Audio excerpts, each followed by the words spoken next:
Are you working on the things that you really need to work on to become a better player? Look, if you're constantly improving, then what I'm going to explain isn't that important to you right now. Just keep doing what you're doing. But if you're like a lot of players and you're stuck and you've plateaued and you've been at the same level for a long time, you're trying different things, but it's not really changing, then this video could be one of the most important videos you ever watch, because I'm going to explain what you actually need to start working on in order to truly become a better player. So I hope you find the video helpful. If you do, it'd be awesome if you give me a thumbs up. And if you haven't already done so, make sure you subscribe to my channel. When people first start playing tennis, there's always this rapid period of improvement where pretty much anything you do makes you a better player, because what you're doing is new to you. So you go out, you hit against the wall, you improve, you play with a partner, you improve, you watch some videos, you improve. So there's this real rapid period of improvement. But then what starts to happen is things start to plateau and tail off until players get to a certain point and they just stay at the same level. And the big mistake that players make is they think, okay, if I did this practice to get to this level, if I do more of the same type of practice, that's going to allow me to continually improve. But unfortunately, that's not the way it works, because people generally improve up until the point they hit what I call the ability wall. That's where you kind of max out on your level of hand-to-eye coordination, or you max out on one of the different limiting factors in tennis. And when you get to that point, because you've reached one of your limiting factors, it's really hard to make improvements. Now, what happens at that point for most people is they tend to get injured. So people have seen improvements, they start practicing more, maybe they go out and buy a ball machine, and they're gonna go, right, I'm gonna hit 1,000 one-handed backhands, and they end up picking up tennis elbow. Or they buy a serving program and they go out and they hit 2,000 serves in a month because that's what the program said, and then they end up injuring their shoulder. So now not only are they kind of stuck at the same level, they've got this thing where they're picking up injuries and they're just kind of trying to work around these injuries the whole time. And this is honestly what happens to most adult tennis players. What you need to do at that point is you need to address the things that are holding you back. Now, I want to help you think about this in the form of a pyramid. So at the top of the pyramid, we've got tennis tactics. That's the most important thing, because at the end of the day, tennis is about getting the ball to land in on the other side of the court. The person who does that the most is the person that wins. That's the game of tennis. So we've got tactics at the top. Underneath that, the next layer of the pyramid, we've got techniques. So we've got the forehand, the backhand, the serve, the volleys, the drop shot, the overheads. So we've got the techniques that allow us to implement those tactics. And technique is where most players spend most of their time working on things. They're constantly hitting forehands and backhands trying to address that.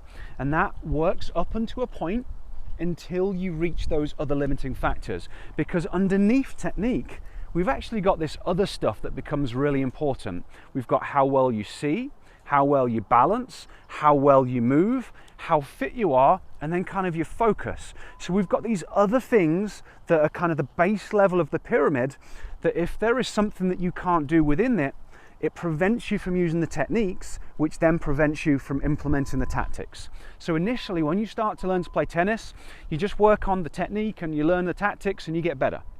But then once you've kind of reached your ability wall, then you've got to start to address the other stuff. So for a lot of players, this is, okay, vision comes first. Everything that you do on a court is based on how well you can see.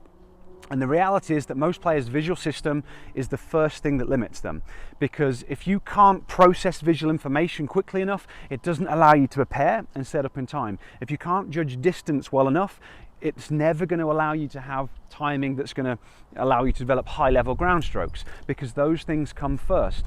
So for some of you, you might need to really focus on the vision side of things in order to make improvements there. I've got a free program that I've created to help you with that. There's a link that's down in the description, or I'll also place a link up there so you can start to work on your visual system, because everything is based on how well you can see. The next thing that we've got is going to be the movement. Now, movement is very all-encompassing, but what you've got to understand is that tennis is a movement-based sport. The first thing is you've got to get to the ball. If you don't get to the ball, you can't hit it. If you don't get set up in the right position, you can't hit the ball very well. So you need to be able to move well. And this is really going to mean a few different things. We've got coordination, which is kind of the master of all movements. You have to be coordinated. You have to be able to control your body parts, because tennis strokes are complicated movements made up from lots of individual body part movements. So if you can't coordinate and control the different parts of your body, you're not suddenly going to step out on court and start crushing forehands. That's not the way it works. So when it comes to the movement, we've got to improve coordination.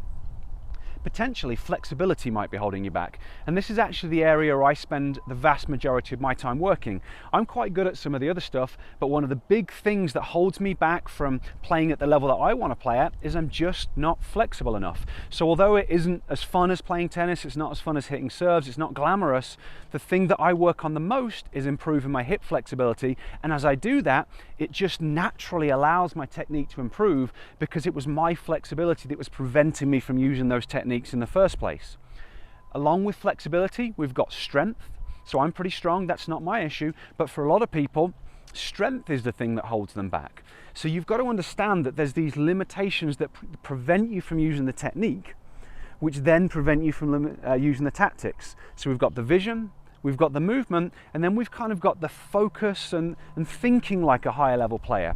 So a lot of this is about mental toughness, but a lot of it's also about the focus and concentration. So that is another area that you might need to really spend time working on in order to become a better player. And there are very specific things that you can do to work on it. And honestly, one of the easiest ones is train your visual system, because so much of our focus and concentration is about the visual system.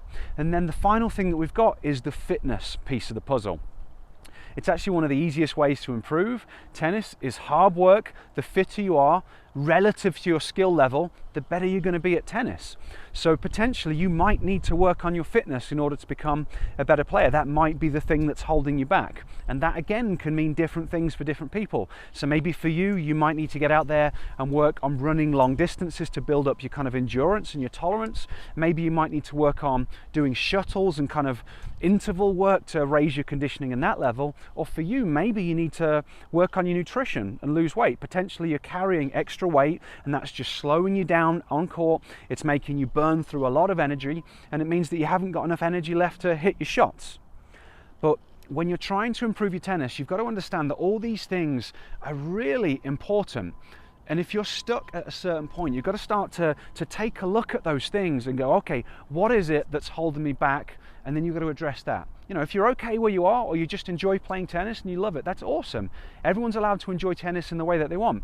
But if you want to get better and you're not improving, what you've got to start to do is you've got to start to look at the things that are actually holding you back. And sometimes becoming a better player isn't doing the fun stuff. You know, we all love to hit the balls, but if everyone's hitting the balls and you're trying to improve, you're here, someone else is here, you want to catch them up, you're practicing, they're practicing, realistically the same practice isn't going to allow you to bridge that gap. You've got to be willing to do what it takes and put that extra work in order to catch them up and overtake them. So you've got to be willing to spend the time working on your flexibility, working on your strength, working on your fitness, working on your coordination, working on your vision. You spend time working on those things, your techniques automatically improve, then you're able to implement the tactics, and that's how you really become a better player.